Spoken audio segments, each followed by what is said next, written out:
such a complete game to ever stand a chance. Yeah. I mean, the most hopeful thought for every other team was, all right, too many cooks, too many carries, maybe it'll fail. And I, for one, was skeptical they could get to this level of play so early in the year, but they kind of are seamlessly able to have one player take a back seat when someone else is carrying. Cooney, Peanut, Faker, and Bang have all had their carry games, and then you just mix in people setting up the rest, and that's why it looks so effortless. And you don't expect to see any other different bands coming from WE than at Peanut to start. And I think that's what's so impressive is that very few of the top level players are willing to take that back seat and just say, you know what, fine, I'll play Poppy top, I'll sit behind her in my turret, I'll get down 50 CS, I'll do whatever it takes because I have confidence in the rest of my team, and I'm willing to be that lower tier, that not the big star. And that's why I think 2015 really cemented Faker's legacy, because he became a Lulu spammer, he became a utility mid laner and allowed Bang to be the carry, showed that he didn't have to always be the focal point of the team, and now they mix in Hooney and Peanut, and both of them have had great performances. Let's get straight back onto the Rift. Like you say, a lot of focus on Peanut, but the Rumble ban as well is an important one against Hooney. Absolutely. Glad as well for 957. You heard that, how synonymous they are over on the analyst desk. Fizz and LeBlanc as well. A lot of power hitters there. Assassination potential taken off the board from SKT. I think, you know, we're going to have to see a big game from Condi. I think jungle is just so big, and this is the star of the team. You know, he had some very good games throughout the tournament already. I need to see him getting an advantage, I think, and enabling his lanes, buying them time for Mystic to kind of get going. And there's been games where junglers have gotten on top of Peanut and they forced Blank into the lineup. They forced some defense, and in a best of one, with how good Condi has been on his day, I completely agree. I think back to Haru completely rolling over Peanut in the second SKT versus Samsung game of the season. Is, well, Peanut, that is not a fighter. That is Ivern from Peanut, and there has only been a single Ivern game by any team in the LCK that was score on KT roster, and our second one happens from, of all people, Peanut. I mean, you gotta say though, we just talked about it, the lack of ego, the willingness to step back and say, you know what, I can have faith in Bang to carry. I mean, if you pick Karma or Lulu or something, like if you can get a Karma mid for Faker, like Bang is one of the best AD carries, if not the best, in my opinion, in the whole world. Bro, all right. Okay, we're going to crazy score in terms of the junglers now, as we have the Kindred locked in on the side of WE. Peanut is so bloodthirsty. This is going to be such a change of pace. It's going to be another learning point when it comes to jungle picks. Hang on, we see that is not valid. They have called it before the pick. Obviously, it was made by SKT as well, or their next pick, so it does not solidify in. They are notifying the refs as of right now. We'll see what they say. Get some information about the draft shortly then. All right, we're going to be remaking lobby up to the pick of Ivern on the side of Peanut. Condi's pick is not the Kindred. We kind of throw him back on there. We've seen the Elise be so huge for them, but talking about that Ivern. I was so excited. I love Kindred.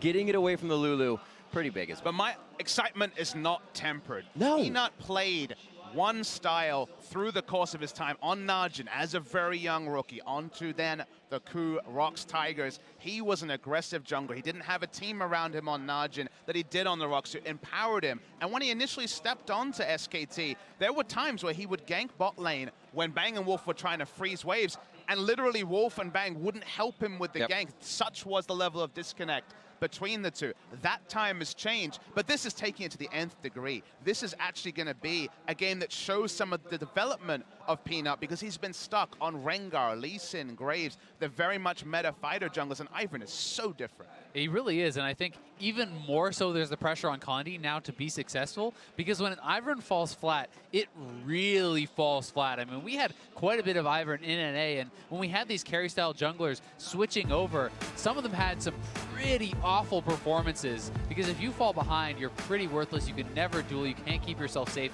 and you are vulnerable to the invades. You need to be comfortable on this champion. I mean, honestly, you hear you can never duel, and that's the sort of thing that Peanut would definitely that would be kind of knives to his ears. He would never want to hear that he couldn't get out there and mess up the other jungler, but it's only going to be through taking camps, not going to necessarily be about any solo kill pressure. So it is a really big curveball by SKT, but if they pull this off, then any comp of any comp is possible for them. We thought already that was likely to be the case. That's a good point. But this was definitely one that I did not see coming. And it wouldn't surprise me if he can play this at the highest level. SKT has always been a team that tries to be flexible, run all kinds of compositions. When you look to Worlds last year, they were able to run disengage comps, they could run poke comps, they could run standard tank engage comps, they can run anything, and they can play it better than you. And that's why all the people that are like, wow, Huni can play tanks, I never saw it coming. Well, guess what? Tanks are usually a lot simpler to play than some of the champions that Huni could play. It was just about temperament. You got to say, though, Ivern is very different in terms of playstyle. Different. I think of, say, Bengi and his Nunu, I'm like, okay, I'm sure you can play Ivern. It's very much about a single thing. Peanut, again, because he's so much, it was the battle ward. That was about killing, tracking enemy jungler through threat. And certainly, there are elements of battle ward here from the Ivern. And okay, Kindred Dream is dead. There's your Rengar is a lot more standard of a response in terms of the Ivern because he just wants to power farm to 6. We do see what Condi actually wanted in this one, and we were talking about how WE kind of needs a force. Well, they put one on the map already with Rengar, as well as having the Lulu for him late game if he does get going. Xie is going to pick up the Karma to start things off. I think this makes a lot of sense, especially because Karma is something that works exceptionally well in combination with the Ivern. If you want to run a Twitch, perhaps, protect the AD carry comp for Bang, that can be very strong, but this is also definitely going to be that sort of comp. So I'm expecting SKT to perhaps ban out some of these carry marksmen. But then you see Nami being locked in, and you're like, wait, that goes pretty well with a backline marksman as well. This could be Twitch versus Kog'Maw. Honestly, come on, let's be real. Both of us want them to just have a temporary alliance here when it comes to not banning AD carries and just have artillery on both sides. The gentleman's agreement, I think, is going to be violated. Let's be real, but that would definitely be the most hype because suddenly you look at SKT and like, okay, not much access to the back line. You're going to have a hyper carry, and we've got double support, and it's been denied from basically every team this week on the side of WE, so they're both strapping in for hyper carry. The truce is on so far. Jay's baby. the first ban. Just keep Three more, praying. please. It's a hope and a dream. Teams. Oh, there's one. Well, Lucian gets taken out. Well, this is actually pushing it even more towards the hyper carry status. That's true, though. You take the Lucian off the board, you're pushing someone more towards the Kog'Maws and the Twitches and things like this. Caitlyn is still available, Ashe is still available, Varus, etc. But who knows? And amusingly, it's more of a mid lane ban or a flex pick ban because you take it as the first pick on red side, and we've already seen in solo queue especially, it's been pretty much a staple there. Now there is a hyper carry ban. Kog'Maw is off the board. That has been Mystic's side of the coin. It feels like players are either Kog'Maws or Twitches. You need at least one in your champion pool, and he's been on the Kog'Maw side of things. And in Korea, it has been much more about the Twitch, which will still be available here for Bang if he wants to go for it. And he'll select it, you would imagine, as a denial, but for now they will at minimum flash the pick to be considered. Locked in. Is locked in on the side of SKT, and they have to go kind of a different way on the side of WE. Still a lot of chances, potential flexes from WE, although this would be pretty damn standard if they go with the Gragas. 957 will have a pretty big way to get in if they get to that late game. We've seen quite an effective Gragas. Once he gets tanky, almost unstoppable, but he is against that Ivern, that stop comp, and a tidal wave. What does SKT finish it out with here? And I mean, while Gragas is a great pick for the rest of this comp to round it out, you're picking it into Huni's Kennen, which is going to be so hard for him. It's so easy to itemize into Blade of the Rune King, Wit's End, and dominate that 1v1 in the split push. So that is certainly a concern, and Orianna works even more so into this shield comp. You essentially have this kind of 4-1 composition that SKT has crafted that I think is going to be very powerful, and it could be tough for WE to match up in side lanes as we get later in the game. It just feels like SKT got the crown jewel with the Twitch, and the consolation prize of the Caitlyn, given what was already selected, really does feel like a runners-up medal. It does feel like they've been outdrafted in terms of hyper carries, just because, again, Mystic will have to deal with Caitlyn's famous drop-off in the mid-game. It feels like the timings will be there, but they will be pretty split timings for WE, whereas SKT have split push timings. They have Orianna as well to be a backup damage threat. Feels like SKT have all the gears. I definitely agree. One thing going for WE, though, is if they can push a laning advantage in a 2v2. I definitely do take Caitlyn over Twitch in that straight-up 2v2 laning phase. I think that can be pretty powerful. I know you're smiling at me. I know it's Bang and Wolf here. That's what I take, baby. I take Bang and Wolf. But I mean, that's you have to look at the champions that they're playing and the advantages that they can get. Of course, they're going up against SKT, but you have to play with nameplates off. You have to know your composition strengths and weaknesses and play around them. All right, we are about to get on to the Rift. WE versus SKT here, our final game of day 2 group stages. We've had some fast games, long games, but definitely a lot of kills in our games across the board as teams have been trying to figure each other out, size each other up for what is in the days to come. Even though these are two legendary organizations, they have never faced ever since Faker debuted. So the traditional SK Telecom lineup has never faced Team World Elite, because the moment that the LCS, the LCK, and all those systems came around in 2013, WE had already started their descent. So this is in very much, in terms of orgs, a dream match that we've been denied for many years. Well, you're not dreaming anymore, Papa Smithy. I could pinch you, but I won't. We're into game. And we are about to light things up. The crowd is ready. I'm surprised we still have a roof on the arena here as we get in. 2-1 WE versus 3-0 SKT. This is actually where they killed Faker off last time. So the blind Karma Q, they're hoping that Faker is actually waiting here. So this was a research level 1 that they were trying to pull off and capitalize on from earlier in the day. And I think research is an important thing to touch on now the action is largely dissipated, because it feels like SKT's level 1s have been very defensive consistently. The defensive fan, it feels like my read on metas is whenever the meta shifts, everyone just fans out. So I don't know what the meta is. This is the most defensive, the most percentage play. Whereas SKT, you know, famous for invading, getting information, very little information gained with the defensive fan. I do agree, but that said, I think this is the most risk-averse strategy that you can take. And when you are the best team, you are probably willing to just go kind of just even on that. You know, you don't necessarily need to do anything too crazy. One thing a little bit interesting here to me is actually Faker taking the cleanse. There's not really like a super obvious reason that you would need it here, in my opinion. Yes, there's things like empowered Bola, and you know, there's the Karma Root and so on, but it's not like you're playing against Elise Ashe or something where you need it. So I'm a bit surprised to see Faker actually going for this. I mean, you think about few edge cases, like you say, is WE running on the red buff actually and not going for the full complete on the Raptors. Yeah, so what they did is they actually did a big leash on the to get level 2 off the little Raptors, go to the red, complete the big one, and this is actually a double camp leash where they're going to kind of springboard this Rengar into a much faster early couple levels, which may allow him to perhaps contest Peanut. Now, Peanut's done some interesting stuff himself. He hasn't used his smite. He prepped his blue and also his Gromp and then recalled at level 1. So no camp was taken. So he's got no experience, of course. As Ivern, he can get a very fast level 2. But it feels like Peanut, with the information he's gained from knowing that Mystic and Ben were out of lane for a while, has instantly adjusted his path to try to not lose camps. An instant hit on red there as he meets up with it. Bit of an invade. We'll see Condi in the jungle, so they have knowledge of where he is, and this makes it a little easier for Peanut to make his run. Maybe this is just because, again, they didn't get information at level 1, and they're just trying to counter in terms of getting some information about pathing. They now do have that information, but for someone to not take any camps and back is surprising to say the least. Yeah, it's extremely atypical, especially because Rengar can do a very conservative clear where he can go and just take out all his own side camps. You don't have to invade, you don't have to do anything too risky, and Condi is moving up towards the top, but I mean, he has been spotted out by that earlier ward. Nooney's just sticking around anyway. He has the wave, can play the brush to the top side, just kind of wasting Condi's time. Nicely done at that. And now at this point, of course, you get the greedy side of the coin with Peanut, because of course once he recalled, he prepped 3 camps, recalled, and then just clears camps in the line because the passive has started to be applied. So he still will have level 4 hilariously early, such as the way of the Ivern, but this is the sort of thing where you wonder if he will ever pass like that again, because of course it's very exploitable going for such a greedy clear. Yeah, and I mean, if Rengar went straight to his red, then Peanut's wandering into the jungle as a level 1 Ivern. Yeah, good luck. I guess the question mark then becomes, would a Rengar go over to the red? Is this just the next level mind game, or is Peanut making mistakes? That part certainly not clear.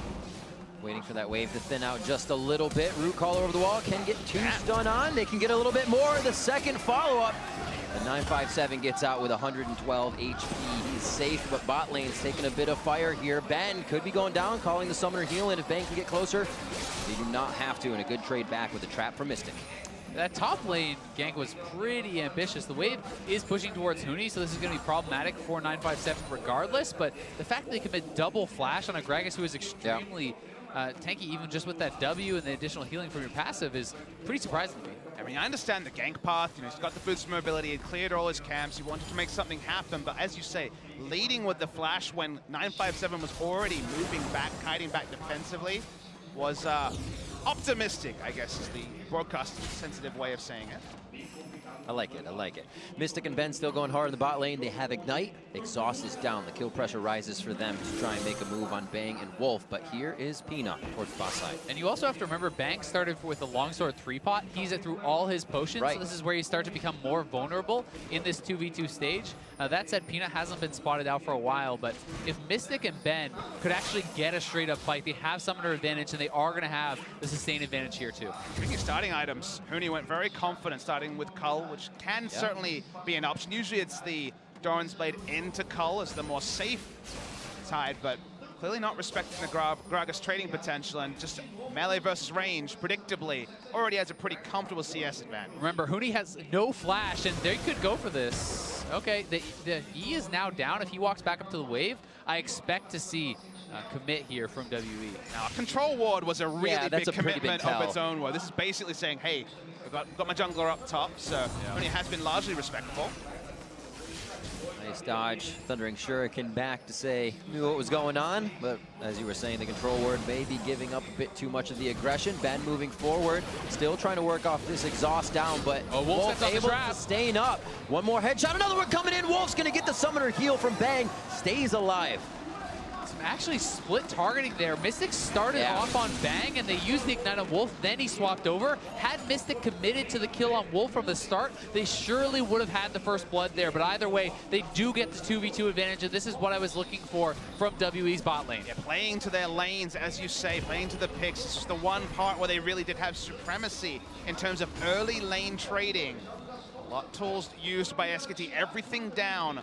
Not the flash on Bang, but as you say, you'll wonder what could have been, because it probably should have been first blood in 2v2 lane. This may be first blood, though, as Huni has no flash and Rengar's here. Right back, not empowered, can only slow him up, but it's gonna be enough. First blood to 957.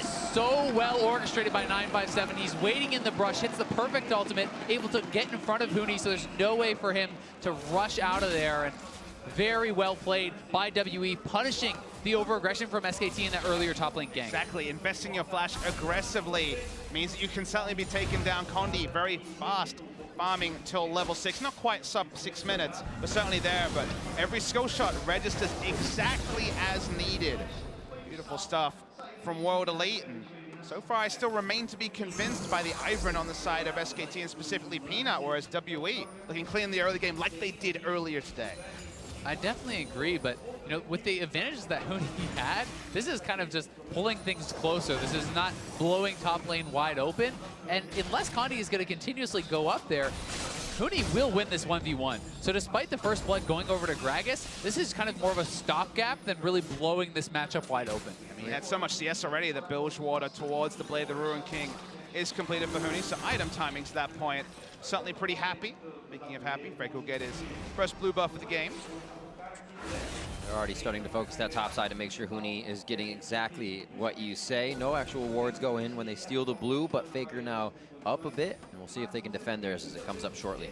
The other thing I really do love is the actual pairing of a ranged top laner with an Ivern on red side. When you do this, you can donate red buffs over to your top laner over and over, and that is ridiculously good for Kennen. But here comes SKT. They want to try to contest this blue buff. Very early pings. Faker and the team knew it was happening right away. Shie just missing the bubble. Condi in a dangerous spot. It looks like they have to give this one up.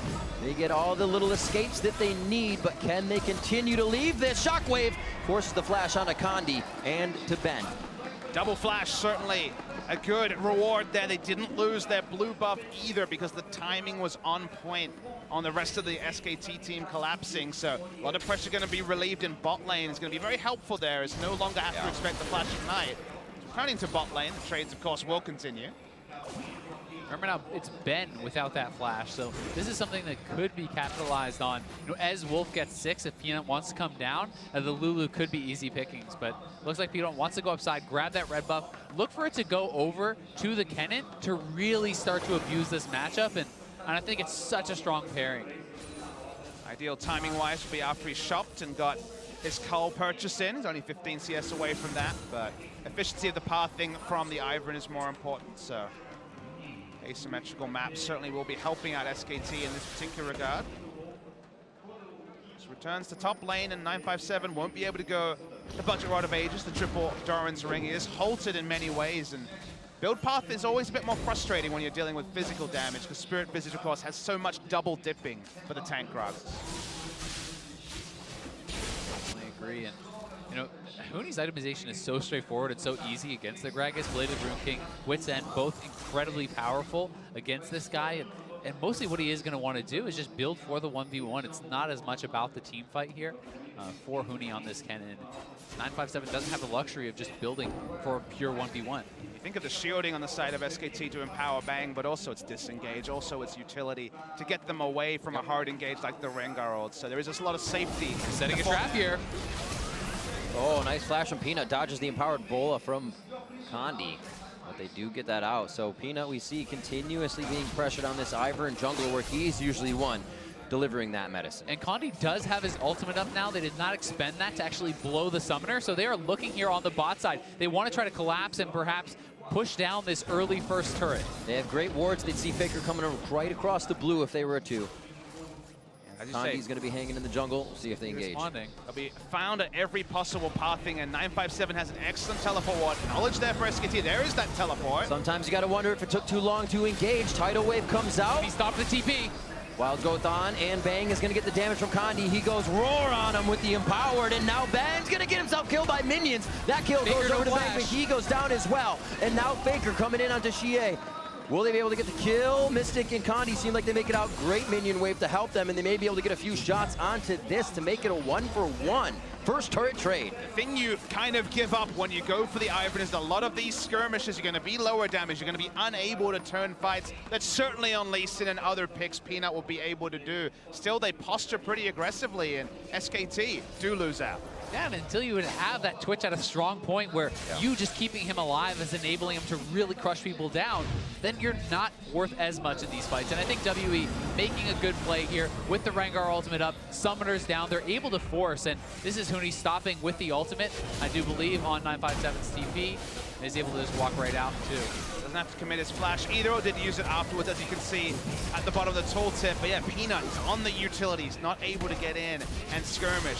Faker's turned on, doesn't fall, but couldn't get into the main lines either, so it's not Blade the Rune King, it's not really the damage timings yet for Bang, and SKT lose a couple of skirmishes in a row. Yeah, despite this being the Bang Wolf bot lane, Ben and Mystic are matching up and more than enough for the challenge so far. Heavily ahead in farm, they knock down first turret. They can start to rotate around, and that means that Gragas gets out of this terrible matchup in the 1v1 against the Kennen here too. So a lot of wins for WE, and they're putting together a lot of the pieces that they would need to for a possible win. I mean, not often are teams in first rotation over SKT dictating lane assignments, but when you take the bot lane turret first and can kind of try to exploit the Kennen, who now has to rotate down to the bot lane, you're on the front foot, you're allowed to open up gold, you get access to extra minion waves, and WE, the first team to have a pretty good gold lead. Again, only a couple of thousand, but it's the ordered fashion, it's the fact that there hasn't been any sidesteps that are really exciting if you're a WE fan.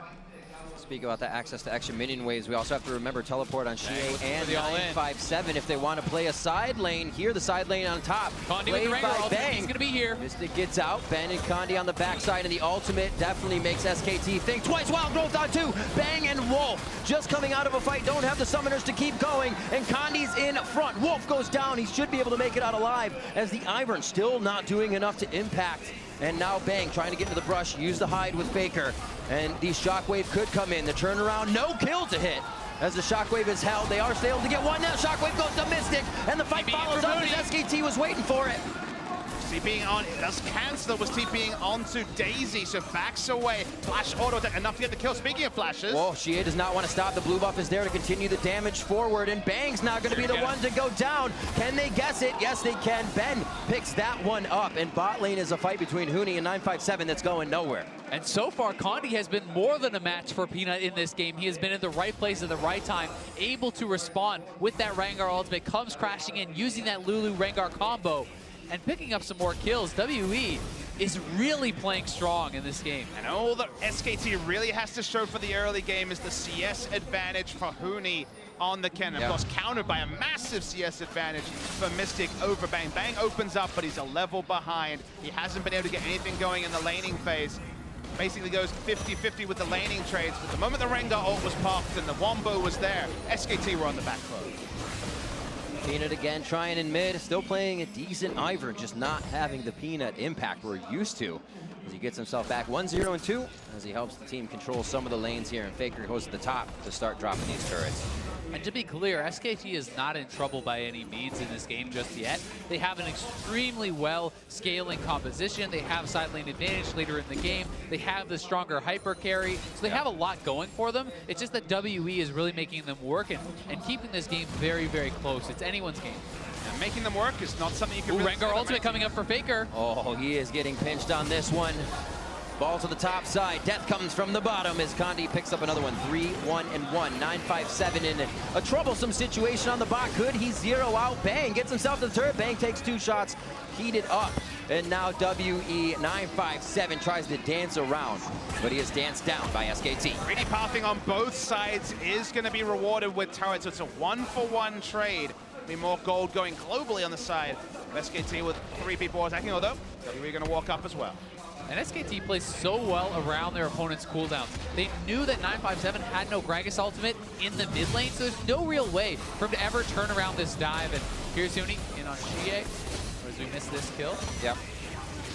Just the auto attacks, of course. Only thing to talk about in that particular regard. I still wipe away some tears for AB Kennen, but Huni now has the red buff. He's going to free auto attack on the mid lane turret. This would be a bonus objective as SKT are dividing and conquering, taking the Drake at the same time. And Faker's coming back from base, so they're doing this as WE is just giving them way too much personal room, and Huni finally has to back, but now that mid is prepped. Faker just took down top, so SKT, while they were on the back foot from Condi, found another way around.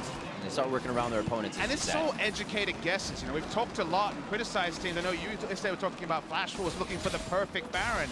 SKT don't have perfect information to be taking both mid lane turret and a Drake while their Orianna isn't there. It sounds like a comical amount of things that aren't there. Right. But they try and test their limits. They have some information, and they kind of get the benefit of actually making those aggressive plays and that they could always pull away from if they needed to. And I think one of the things that SKT does better than almost anyone is play the percentages. If this is a high percentage play, they will go for it. It doesn't have to be 100%. If it's a 70% chance, they're always going to go for it. If it's a 60% chance, they believe in their outplay ability to make these things happen.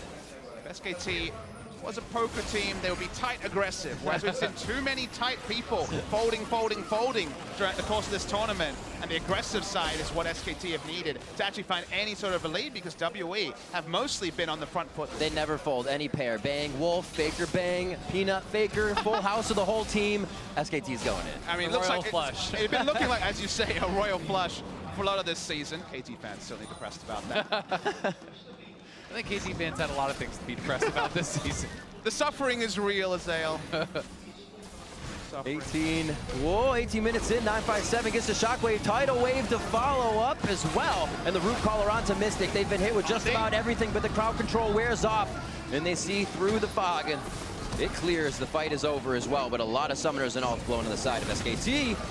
Condi goes in onto Faker. Oh, empowered under the turret. Condi taking damage, just gets out of range, but he still goes down to Bang. Peanut's going to be the next one up, and they cut the tree down right in front of his team. 2-for-1 trade for WE, but Wolf on point with these bubbles is allowing SKT to get something back in this. Huni is shoving bottom. They know they can't defend, so they're going to sacrifice the turret. The question is, can WE go for 2 right here? And the tight, aggressive stuff we were talking about can be exploited, and in this case, Kennen was not teleporting. Kennen was committed to bot lane. You can't always have the royal flush, and this time WE do punish SKT for the overstay around their mid lane turret. Boom. No bluff from WE. They go hard on mid. Now all the outer turrets are down. They can still protect mid, but they can move that line forward, use this speed, and use Condi to get into the jungle. We'll see this fight one more time. At the end of the day, they have information coming up in a second about the Kennen, but this is focusing on the engage from SKT. They try to get as much damage as possible. They have to respect Condi because it's clear from this that Huni was at no point committing to coming to mid lane. And I mean, the bubble pushing Mystic back there gives them some confidence to stick around, and then another great bubble here from Wolf onto Condi at least gets them 1 kill in what could have been a pretty bad fight. Faker with the hula hoop on that particular ultimate. Turns out he can't hit them all. Let's play a champion of all time, doesn't hit every ult. Maybe Faker isn't always cracked up to be. I'm allowed to say that on the screen. Oh, okay. If you guys said that, oh boy, Red will be mad. Right. Let's Front delete page, my Twitter front page feed. right away. Just about 1,000 gold lead here, a little over obviously for WE, but that means SKT is very much in this and almost in the lead as they press right on to WE on their side of the base. They have the map, they have the wards pushing forward, and what WE was able to place forward has now been cleared. As you know, Huni with the Rift Herald buff, you know, that it gives him even more side lane advantage, but I'm a little bit surprised to see him going for the Hurricane. It does have more pushing power, but it's not as strong in the 1v1 against the Gragas as that Wits End. And it's just really interesting because it only does one thing. It pushes. Push is super good. I guess if you're free hitting a team fight for some reason, it's good. But it's basically a pushing build. And it's also not even pretending that he wants to show up into a team fight. So it gives so much information about what SKT and specifically Huni are trying to do that it is workable. And it does mean that 957 is going to be a lot about basically 957 and Xie holding their teleports because they have double teleport down. Huni's taking turrets damn fast. Thankfully for WE, they at least do have the double teleport that gives them more options to actually answer this and wave clear these side lanes. You know, they can rotate their mid laner to bot if the TP is on cooldown for 957. Kale's Crucible and that Redemption up for Peanut first. Faker with the cleanse as well. They're focusing a lot on that CC break. A good flash on the Bola and a powered one just to the left. Can Faker have what it takes? Finally gets taken down. 5's enough. 4's enough. I mean, it's a long lane and mid lane where you don't have an outer turret as Orianna, one of those champions that can really have problems with good lane assignments. Certainly can't go bot with how pushed it was. Top lane, it was where Bang and Wolf were. Yep. Nowhere good for Faker to be standing. And coming back to the, it wasn't Mikhail's rush, so clearly they're aware that Faker can be picked, but Peanut not close enough, and it means the Orianna's a free kill. Few prep shots on the turret before the minion wave makes it in. Daisy down, so they don't have much pressure to siege back at WE, and Mystic staying at a great range with Ben there on his hip. Looks like they'll get a few bits of damage on this turret, but still protect their mid as 957 is bot, holding off Huni. The interactions with Ivern and actually the team of WE are pretty comical because Caitlyn can use the Ivern brushes for extra headshots, and the Rengar gets a free jump out of them too. So misplaced brushes actually punish you a fair bit. If you drop a brush line, then retreat from it, it's giving Rengar a free way to chase. Coming back also to the itemization, you can see 957's actually winning health trades with a Rift Herald buffed cannon, which lets you know that definitely the itemization hasn't been focused on taking down 957. He'll back away, but remember the picks that we're seeing consistently onto Faker, it feels like one person from SKT is dying every 3 minutes, aren't translating to objectives. And speaking of objectives, the second Drake spawn the game's an Inferno. SKT have a lot of damage as they're rushing. WE is actually moving up to Baron. There's pings up there. Does not look like they have the confidence to actually start it, but now they are going to as the TP comes in. It's so risky. They have a very low damage, and they want to turn around from the Baron, though, you'd have to think. They didn't also see that ward in the back of the pit. Their pink ward is too far up, so they didn't know that SKT had vision, and SKT is here to contest. Huni TPing in. Peanut on the side, looking to throw Daisy in. Flash is in for this one. Peanut steals the Baron, and now the fight from SKT to WE. 957 looking to separate it, but he's already used the ultimate, and Daisy now splits the teams. His first hits are going to be the ones that count, and Condi and Xie forced to flash out of the pit. 957 in the front. Mystic has shots from the side, but he's not putting in any damage just yet. As SKT finds the way into the fight, it's straight in, and Condi now jumping onto Huni, could be the one they attack, as Huni, one hit from going down. Ben picks that one up in a very scattered fight that seems to not be over. They need to keep on to Mystic, otherwise the formation and the brush means that Mystic may be able to turn a fight if group. They're not. Peanut does this so often, mechanics on point, picking up the steal on the Baron. And speaking of mechanics, you move that control ward an inch forward, and that play can never happen. That is the biggest deal. It's a misplaced pink ward, something that should have never happened from WE. They rushed it because they thought the pit was clear, And that pink ward, if that is a little bit up, Peanut has no vision, cannot make this happen. And WE with the Baron here perhaps has their way in to close this game. And you have to be certain. Again, we've used that poker analogy a lot, but you cannot afford to make this mistake when your comp is actually a slow one to take Baron. It's Karma mid lane. It isn't going to be able to rush down. You need the certainty that there are no wards there. And as you say it, Zale, that might be the difference between a victory and a loss for Team WE. You don't get to make a lot of mistakes against SKT, and although WE, team fought this relatively well, and they do get the 1-for-0 kill, it's still Baron on 4 mid lane turret for SKT, and you have Baron buff now on the split push advantage Kenneth, which really is going to unlock him to start knocking down turrets. They're able to still pick up their blue, denying what should be SKT's resources at this point. WE could use it for a little bit more wave clear. Things are going to get tough. Ardent Sensor built up on Ben, trying to get Mystic going even more. Condi still with the ability to make plays, but SKT is chomping down so hard right now that the plays are, if you will, unmakeable. But the game is actually being played on the minimap. It's the Cannon and the bot lane who now even has They're the all collapsing. They're looking for Huni. Mallet and also the Hurricane. You're right, they are collapsing. But now not respecting it at all is Huni.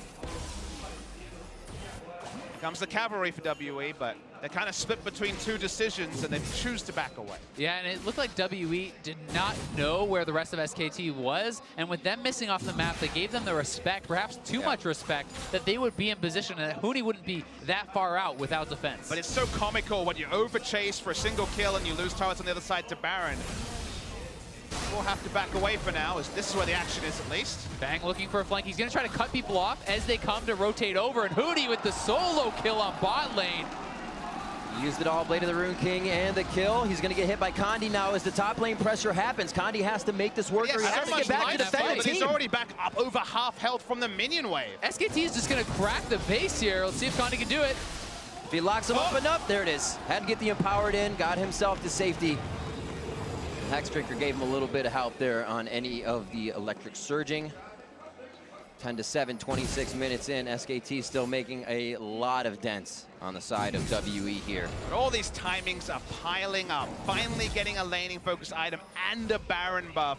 Gets the solo kill onto Shia and finally does get turned around as Shia just walks up. The crit, 2 crits actually surprise him, and he goes down before the Karma can shield again. And that is actually so poorly played by Shia, with Condi already making the roam down. You just have to wait for the Rengar to be there. Just do not let Huni run away. If he retreats, you move forward. If he comes forward, you retreat. And the Rengar comes, it's a free kill. Then you can actually collapse and get something done. So over-aggression there from Shia. No patience on the play, and he ends up giving up the kill. Huni feeling great about his items. 500 gold into Elixir of Wrath as they start getting a little more power under their belts here. Couldn't get a full item, so he's just going to go and Elixir up. It's still 3-item Caitlyn, though. You know, we talk about mid-game humps. That's over now when you have double Zeal and the Infinity Edge, and armor penetration is not of much value against the items that are built by SKT. So unchecked Mystic can still do a lot. Secret Agent 007 can really change a mind.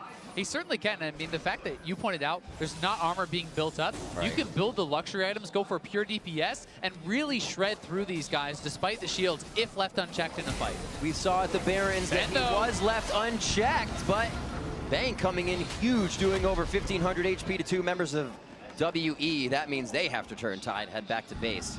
And now they're going to go ahead 50 seconds onto the Drake if they even want it. The vision's going to be there for themselves. Not the 4-1 you expect. It's Orianna split pushing the entire time, so WE didn't necessarily have to flash defensively in too many different ways. They knew that a full commit couldn't happen. Rengar ult just used for information.